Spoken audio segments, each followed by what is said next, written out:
여러분 라트버입니다. 지난번 사과 하나로 일형식 영문법 600페이지 총정리편 알려드렸죠. 링크 걸어 드릴 테니까 못 보신 분들은 지금 바로 보고 오시면 되겠습니다. 오늘은 바나나 하나로 이형식 문장이 할 수 있는 이 모든 것을 한번 잡아보겠습니다. 영문법 600페이지 총정리를 해드릴게요.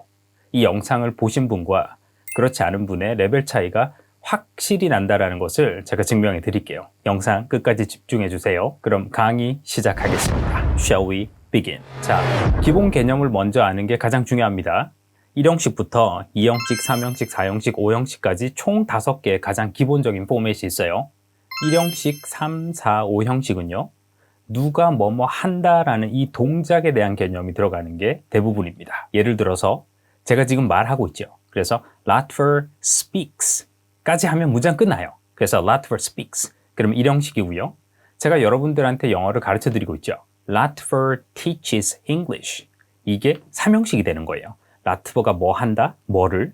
Latver teaches what? teach what? English. 이거죠. 자, 그러면 누구에게 무엇을 한다라는 개념을 또 더 말하고 싶으면 Latver teaches you English. You as subscribers. 그렇죠? 여러분 구독자들에게 제가 이렇게 영어를 가르쳐 드리고 있죠. 4형식이라고 불러요. 그 다음, 자, 저랑 공부하면 뭔가 이렇게 뿜뿜 되죠? 네. 그럴 때 제가 여러분이 공부 열심히 하도록 동기부여를 한다. 이거 영어로 바꿀 수도 있겠죠. 이럴 때 Latver motivates you to study hard. 이렇게 되는 겁니다. 이게 바로 5형식 개념이에요. 자, 지금 1형식부터 3, 4, 5형식까지 전부 다 누가 뭐 한다라는 동작 개념 들어갔죠. 그럼 이제 2형식 설명합니다. 자, 2형식 문장은요. 무엇이 자기가 동작을 하는 게 아니라 3자의 눈으로 봤을 때 얘는 어떻다, 무엇은 무엇이다 라는 이 상태 개념을 나타낼 때 우리가 2형식을 사용하는 겁니다. 그래서 그 남자 얼굴 빨개지는데 이렇게 얘기할 때 his face turned red 이렇게 들어가는 거죠. 그 다음 또 하나 this channel name is Latver 이렇게 들어갈 때 이 채널의 이름은 라트버입니다. 이렇게 표현할 때도 2형식 표현할 수 있겠고요. English라는 게 어려워. 누가 느끼기에 뭔가 대상의 상태를 나타내는 거죠. 그래서 이때도 English is hard. 이렇게 표현할 때도 2형식으로 표현할 수 있습니다. 2형식에서는 어려워하지 마시고 비동사만 잘 사용해도 충분히 나타낼 수 있으니까 영상 끝까지 한번 보세요. 자, 오늘의 주인공 등장합니다. 이 바나나죠. 이 바나나가 하나 있을 때는 a banana 이 개념. 그 다음 얘가 하나 더 이상, 2개 이상일 때는 bananas 이렇게 쓰죠. 그 다음에 여러분도 알고 저도 아는 그 바나나 개념, the banana. 그거. 이럴 때 더를 쓰죠. 이게 바로 명사의 단수와 복수와 그 다음에 정관사, 부정관사 개념이 여기서 들어가는 겁니다. 자, 그러면 이제 이 바나나라는 명사를 확장을 해야 되겠죠. 그래서 이 바나나가 어떻다고 상태 얘기할 때 이때 a banana is 또는 bananas are 이렇게 표현하죠. 이때 들어간 게 바로 비동사 개념입니다. 그렇다면 이제 이 바나나가 어떤 상태라는 거를 말해줘야 되겠죠. 그래서 is are 뒤에 어떤 상태를 나타내는 형용사를 써주는 거예요. 그래서 얘는 맛있다라고 표현할 때 bananas are delicious 이렇게 되는 겁니다. 자, 이제 가장 기본 골격의 2형식 문장이 완성이 됐어요. 근데요. 가만히 옆에서 듣고 있던 친구가 그래, 바나나는 맛있어. 이렇게 표현할 때 Yes, they are delicious. 이렇게 표현할 때 bananas를 they로 바꿨죠. 이 개념이 바로 대명사 개념이에요. 영어는요. 한 번 썼던 단어를 반복하는 거 싫어합니다. 그래서 이걸 대신할 수 있는 명사다 그래서 대명사 개념을 이럴 때 쓰는 겁니다. 자, 근데요. 제가 방금 말했던 delicious라는 개념 말고 팔린 상태다라는 개념으로 쓸 수도 있죠. 맞아요. 이럴 때는 어떻게 쓰냐면 기본 delicious는 기본 형용사였죠. 근데 팔린은 어디서 나왔을까요? 얘는 팔다라는 동사에서 나왔죠. 그래서 이걸 형용사 대신에 과거 분사를 형용사처럼 사용을 해서 These bananas are sold. 이 바나나들 팔렸어요 라고 표현할 때 이때도 과거 분사가 형용사 2형식으로 들어갈 수가 있는 거예요. 자, 우리 여기서 이거를 수동태라고 부릅니다. 아시겠죠? 자, 이제 바나나의 맛에 대해서 얘기해 보겠습니다. 이 바나나가요, 맛있을 수도 있고 맛이 없을 수도 있어요. 아직 먹어보지 않았습니다. 맛있을 수 있는 가능성이 충분하죠. 이럴 때 I hope these bananas are delicious. 이 바나나 맛있었으면 좋겠다 이렇게 표현하죠. 이게 바로 직설법 개념입니다. 반면에 이 바나나를 제가 하나 먹어봤어요. 이미 맛이 없는 걸 알아요. 맛이 있을 가능성 제로죠. 이 가능성이 희박하거나 제로일 때 우리는 가정법을 사용합니다. 가정법을 동사의 시제를 어색하게 한 시제 과거로 당겼습니다. 그래서 이때는 I hope 쓰지 말고 I wish these bananas were delicious 이렇게 쓰면 됩니다. 그럼 상대방이 얘 맛있었으면 좋을 텐데 라고 지금 가정하고 있구나를 바로 알아들을 수가 있어요. 또 확장시킬게요. if절을 사용해서 나타내 볼게요. 이게 만약 맛이 없다라는 걸 알았더라면 사지 않았을 것이다 이렇게 표현할 때 If I had known it, I wouldn't have bought it 이렇게 쓰는 거죠. If I had known, had pp를 썼어요. 알았다면에 해당되는 과거에서 하나 더 땡겼죠. I wouldn't have bought it. 얘도 would 쓰고 buy를 바로 쓰는 게 아니라 would have pp를 사용해서 얘도 과거 완료 시제로 바꾼 거예요. 자, 여기서 상급자 스킬 하나 더 추가합니다. 이때 if에 해당되는 가정법에서 if는 생략할 수 있거든요. 이럴 때는 had와 주어를 뒤집습니다. 그래서 had I known that, had I known the fact that this banana is not delicious, I would not have bought it. 이렇게 쓰는 겁니다. 이게 바로 가능성에 기반한 직설법과 가정법의 차이예요. 이제부터 살붙이기 들어갑니다. 완전 집중하셔야 돼요. 구독과 좋아요, 알람 설정하시면 저와 함께 계속 공부할 수 있습니다. 자, 그러면 바나나가 맛있다라는 기본 현재 시제에서 바나나는 맛있었어 라고만 말할 때는 bananas were delicious 라고 fact stating으로 바로 과거로 써줍니다. 바나나는 내가 지금 내 평생 쭉 먹어봤는데 늘 맛있어 왔어 라는 개념으로 쭉 이어지는 개념을 표현할 수도 있겠죠. Bananas have been delicious 이렇게 쓰죠. 이게 바로 현재 완료 시제입니다. 그 다음 미래에 대한 얘기도 가능하겠죠. 그래서 이 바나나는 맛있을 거야 라고 할 때 Bananas will be delicious 이걸 미래 시제라고 말합니다. 어떤 시점에 얘기를 할 때 이걸 우리는 동사의 시제라고 합니다. 자, 이제 이 동사의 의미를 살짝 우리가 주물러 보겠습니다. 자, 바나나는 맛있다 에서 바나나는 맛있을 거야 라고 표현할 때 Bananas will be delicious 이렇게 표현한다 그랬죠. 그 다음 바나나는 맛있어야 돼. 그러면 Bananas should be delicious 이렇게 표현하는 겁니다. 그 다음 또 바나나는 아마도 맛있을 거야 라고 표현할 때 Bananas may be delicious 또는 Bananas might be delicious 라고 표현할 때도 조동사 바꿔서 쓸 수 있겠죠. 물론 여기서 might를 쓰게 되면 조금 더 가능성이 낮은 약한 뉘앙스를 나타냅니다. 바나나 맛있을 수도 있겠는데 Bananas can be delicious 이렇게도 표현하고요. 바나나 맛있어야 할 걸 라고 할 때 Bananas had better be delicious 이렇게 표현할 수도 있죠. 이 모든 동사의 느낌을 제가 조금씩 바꿨죠. 이걸 바로 조동사라고 합니다. 동사의 의미를 보조하는 거죠. 자, 이제 기본적인 구조를 다 잡았고요. 기본적 구조에서 조금씩 확장하는 법도 알려드렸습니다. 이제 더 살을 붙여보겠습니다. 바나나라는 거에 의미를 조금 더 추가해 줄 수도 있겠죠. 그래서 yellow bananas are delicious. 이렇게 노란색 바나나는 맛있습니다. 명사를 형용사 yellow로 앞에서 꾸몄죠. 자, 이제 확장했습니다. 그 다음 추가로 정말 맛있다라고 맛있는 상태를 조금 더 설명할 수도 있겠죠. 이럴 때 yellow bananas are really delicious 이렇게 표현하는 겁니다. 이게 바로 형용사 delicious를 꾸미는 부사 really가 들어간 거죠. 이게 바로 부사의 개념입니다. 이제 위치 개념을 더 추가해 볼게요. 테이블 위에 있는 노란색 바나나는 정말 맛있습니다 라고 표현할 때 쓸 수 있는 게 바로 전치사구죠. 그래서 yellow bananas on the table are really delicious 이렇게 표현할 때 이게 바로 전치사의 사용입니다. 그 다음 문장 전체를 제가 맛깔나게 조미료를 치고 싶어요.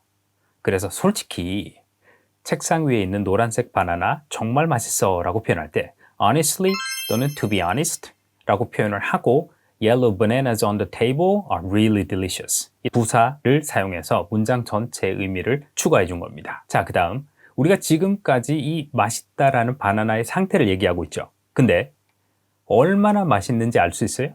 모르죠. 도대체 얼마나 맛있다라는 걸 설명을 못하니까 비교 대상에 또 다른 바나나가 있을 때는 얘 바나나가 얘 바나나보다 더 맛있다라고 우리가 얘기를 할 수 있겠죠. 이때 바로 쓰는 것이 비교급의 사용입니다. 예를 들어 볼게요. 냉장고 안에 갈색 바나나보다 테이블 위에 있는 옐로우 바나나가 더 맛있다라고 표현을 할 때 Honestly, the yellow bananas on the table are more delicious than the brown ones in the fridge. 이렇게 표현하는 겁니다. 자, 이게 바로 형용사의 비교급 표현이죠. 자, 그 다음 또 하나. 아까 제가 대명사, 명사를 대신한다 그랬죠. 그래서 banana 쓰는 중복을 피하기 위해서 제가 뭐 썼는지 기억하시나요? bananas를 the ones라고 받고 어디에 있는 위치 개념으로 뒤에서 꾸몄죠. The brown ones in the fridge. 이렇게 표현을 한 겁니다. 그 다음에 내가 지금 먹어봤던 바나나 중에서 세계 최고 맛있어. 이렇게 표현할 때 가능하죠. Honestly, the yellow bananas on the table are the most delicious in the world. 이렇게 표현하죠. 자, 이게 바로 형용사의 최상급 표현이죠. 자, 여기까지 오셨으면 이제 마지막 스퍼트를 내보겠습니다. 정말 집중해 주세요. 이제 문장의 구조를 확장하겠습니다. 솔직히 테이블 위에 노란색 바나나는 정말 맛있어. 하지만 냉장고 속에 갈색 바나나는 맛이 없어. 이렇게 표현할 수 있겠죠. 한 문장, 그 다음에 또 한 문장을 붙여서 길게 말했죠. 이게 바로 영어 길게 말하는 방법입니다. 영어로는요. Honestly, the yellow bananas on the table are really delicious, but the brown ones in the fridge are not. 이렇게 사용합니다. 그리고, 그래서, 그러나 이러한 것에 해당되는 것들을 우리는 대등하게 두 가지의 짧은 문장을 연결한다 그래서 등위 접속사라고 표현합니다. 추가로 영어는 반복되는 거 싫어한다 그랬죠. 그래서 제가 아까 delicious를 앞에는 썼는데 but 뒤에 해당될 때는 are not 하고 끊었어요. 그래서 이때는 delicious가 없어져도 가능하죠. 이게 바로 생략한 개념입니다. 자, 우리 지금까지 만들었던 긴 문장 있죠?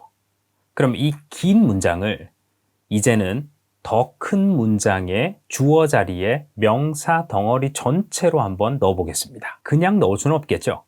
이때 이 통 문장 앞에다가 that을 붙였습니다. 이게 접착체 역할을 하거든요.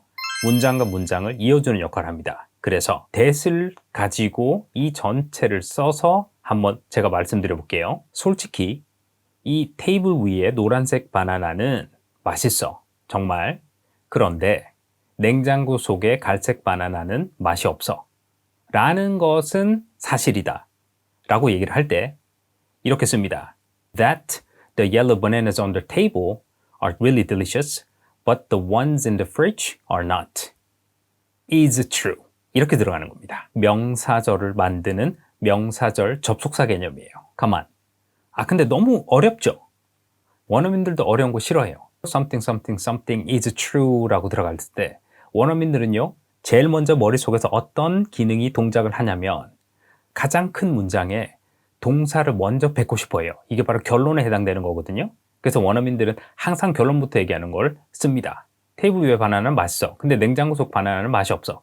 라는 것을 뒤에 말하게 되는 거죠. 그래서 이때 아무 뜻이 없는 이 it에 해당되는 것들을 주어 자리에 넣고 바로 it is true 라고 먼저 결론부터 내버려요. 그래서 제일 먼저 it is true that the yellow bananas on the table are delicious, but the brown ones in the fridge are not. 이렇게 바로 쓰는 거죠. 이때 우리가 it을 가주어라 그러고요. 그 다음에 긴 원래 주어다 그래서 진주어를 뒤에 붙입니다. 이게 바로 가주어와 진주어의 개념이죠. 자, 지금까지 바나나를 설명할 때 두 가지를 사용했어요. 이 바나나를 조금 더 구체적으로 설명하려고 우리가 노란색 바나나, yellow banana라는 개념과 그 다음에 어디 있는 바나나? The yellow bananas on the table, 책상 위에 있는 바나나.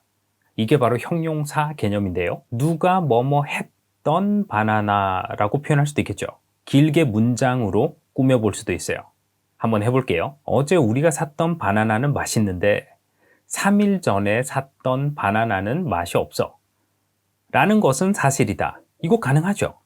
It is true that the bananas we bought yesterday are delicious, but the ones we bought 3 days ago are not. 이게 바로 문장이 형용사 역할을 해서 누가 뭐뭐 했던 바나나라고 해서 이걸 형용사절이라고 말하고요. 이때 우리가 썼던 것을 관계 대명사라고 합니다. 이제 아시겠죠? 가만, 문장을 조금 더 확장시켜 볼게요. 아니, 왜 그런지 이유가 궁금할 수도 있겠죠. 어제 우리가 샀던 바나나는 맛있는데 3일 전에 샀던 바나나는 별로다라는 것은 사실이다. 왜냐하면 더 싱싱하니까. 이거 한번 바꿔볼게요. It is true that bananas we bought yesterday are really delicious, but the ones we bought 3 days ago are not because they are fresh. 자, 보이시죠? 이유를 설명해 주기 위해서 이 긴 문장 뒤에다가 그냥 because they are fresh. 왜냐하면 싱싱하니까. 이거 붙였죠? 이게 바로 부사 역할을 하면서 전체 우리가 지금 말했던 거에 이 의미를 더해주는 느낌. 이게 바로 부사절이라고 그러고요. 이때 사용됐던 because가 이유를 나타내는 부사절의 접속사이죠. 정말 수고 많으셨습니다.